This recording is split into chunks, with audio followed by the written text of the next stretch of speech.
Man, Mulan is so hard to do because she's so awesome and brave. She kicks butt, but by doing so, she's touching people, so it's just...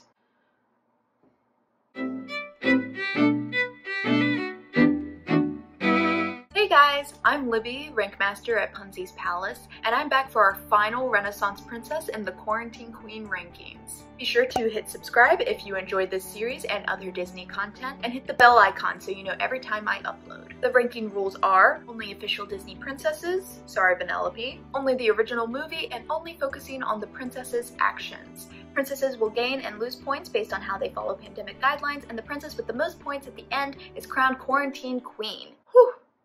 Alright, today we are examining the actions of Fa Mulan. Present. Speaking without permission? Oops. So she opens the movie in some comfy PJs, very nice, already in the quarantine style. And then she's also trying to make her chores go by faster, which is also pretty quarantine because, you know, you have to do them, but you'd much rather just lay around on the couch and binge watch the next episode of your Netflix show. Yeah, more points. And then she is also taking care of her father, reminding him how much tea to drink by the doctor's orders. So helping take care of somebody sick, very good. But then when she shows up to see her mother and her other relatives to get her ready for the matchmaker, she's looking pretty dirty. I don't know what from, but dirty's not good, so.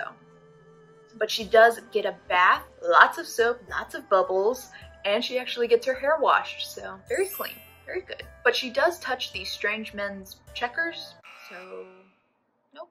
And she also does touch a kid's toy, but only a point off because she gives the toy back to its rightful owner, which is very nice, but also because she only touches it with fabric because her sleeves are so long. Then she does go into a crowd of people and not 6 feet apart. Also, she meets the matchmaker, who is a stranger, not a part of her family, and she goes into her house. Not great. Also, the matchmaker touches and examines her like as soon as she sees her, so not the best. Oh, and then she puts a cricket in her mouth. Poor Cricky, he goes through a lot in this movie. Anyway, it's gross. And then she says, reflect before you snack. Act. I know this is like a misspoken line, but in quarantine there is a lot of snacking and the possibility of the quarantine weight gain, so you definitely need to reflect before you snack. Then the matchmaker touches her arm and inspects her fan. And she also fights the matchmaker for the cup of tea, which isn't great, but she is trying to stop her from drinking cricket tea, so she tried.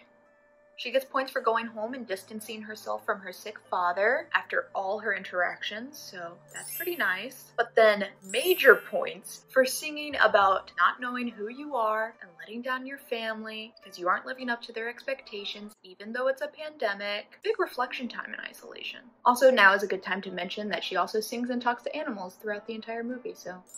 But her dad does come and sit next to her later. We don't know how much later, so just like a point off here. And then she runs through a crowd of people again.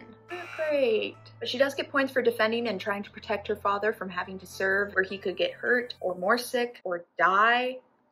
That's good. And of course, points for getting a dramatic haircut in quarantine. Everyone was chopping off their hair, so desperate for change, so desperate to see another person, even though it's just your hairdresser. Oh, which reminds me, she does it to herself, so that's like extra quarantine. But later we see her pick up a lizard. Dragon, not lizard. I don't do that tongue thing.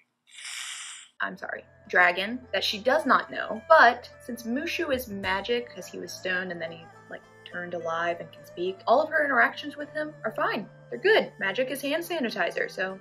But then we do see her walk into a camp with a bunch of men who she doesn't know, and these men are disgusting. They're picking their nose, they're picking between their toes with chopsticks. Yuck. Just ugh.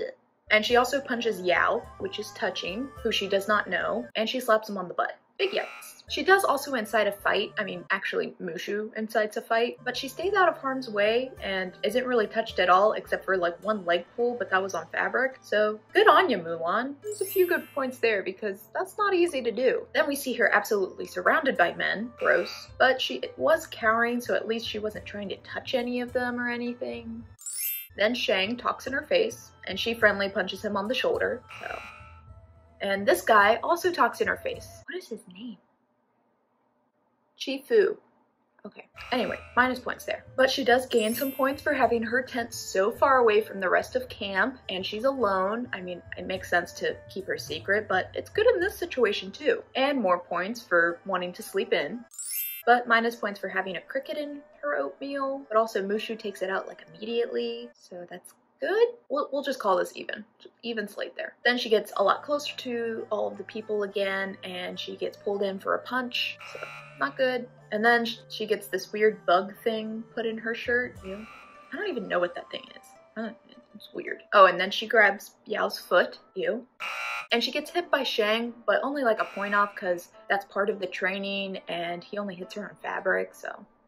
But points for achieving a highly unattainable goal of getting that arrow down. And also that's just such an awesome scene in the movie. Also, by this point we know that they've been training for at least a few weeks for all of them to get exponentially better. And since she's basically been isolated with all of the same people, any interactions with them from here on out are fine, unless they're blatantly gross. And she gets points for wanting to bathe and not be gross, so.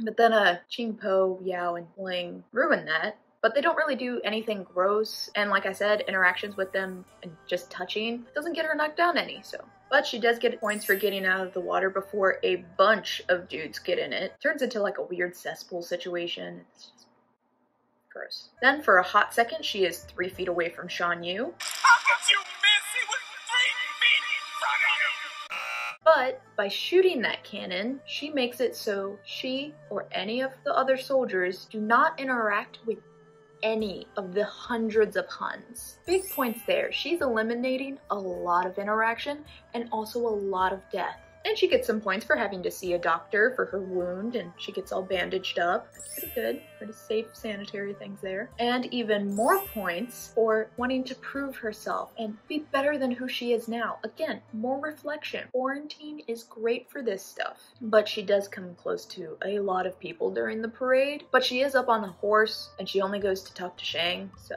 just a few points off. But then she goes into a massive crowd of people. Wait, okay, so she touches 2 people she doesn't know, so minus off for that. But then we see a shot of her where she's at least 6 feet away from everybody else in the crowd, so that's better. Oh, but then we do see that she did make it through that massive crowd of people to go help out, so yeah. Now we can take off the big chunk of minus points there. Yeah. Then she fights one of the Huns, a stranger to her, which is really cool when she does it, but she is touching him, so we have to take off points. But then, points for throwing a shoe at Shan Yu to get his attention without actually having to approach him. It's like a slap to the face, but socially distant. Awesome. And then she immediately runs away from him. Also good. Yeah, I know, he's a bad guy, but he's also a stranger. And then she does get kind of close to him, but then she gets his sword and holds him at sword's length, which I know isn't 6 feet, but it's better than nothing. Just like a few points off. And she is a good 6 feet away from the Emperor, who is a stranger to her. He's probably a pretty clean stranger since he's royalty, but nonetheless, a stranger. And then she hugs him, so that's not the best.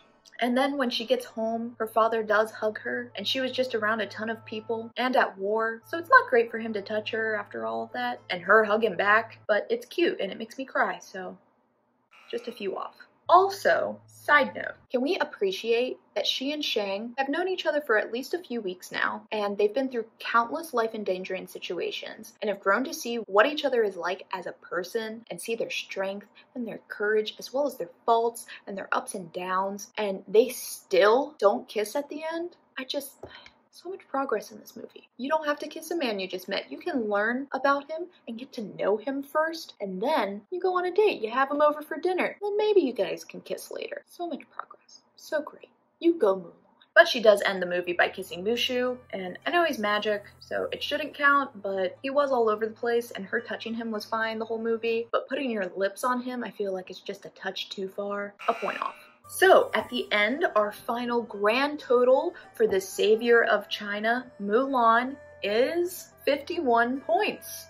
wow, she did so much better than I thought she was going to do. I was like, oh, she's gonna be terrible. She's at war. I mean, it helps that she went to war and she was isolated with a lot of the same people for a long time, and it was shown in like montage speed, so we didn't see a lot of it. And also she was ostracized through a lot of it, so a lot of the people weren't even touching her because they thought she was weird and lame. That puts Mulan in 4th place between Belle and Jasmine. See, it helps to not be super touchy-feely over the guy you just met. And while no one guessed her point total, one commenter did guess her standing correctly. So congrats Jody Lewis for guessing that Mulan would end up between Belle and Jasmine.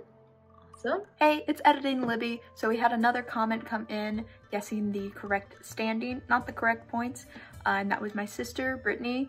So good job for her too. Our next princess is Tiana, so leave a comment down below with your guess at her point total and where you think she'll end up in the final ranking. All I'll say is this: magic is hand sanitizer. Wink, wink, nudge, nudge. Alright, if you enjoyed this video, be sure to give it a thumbs up. And if you want to see more Disney content and you enjoyed this series, be sure to subscribe down below. And until next time, farewell.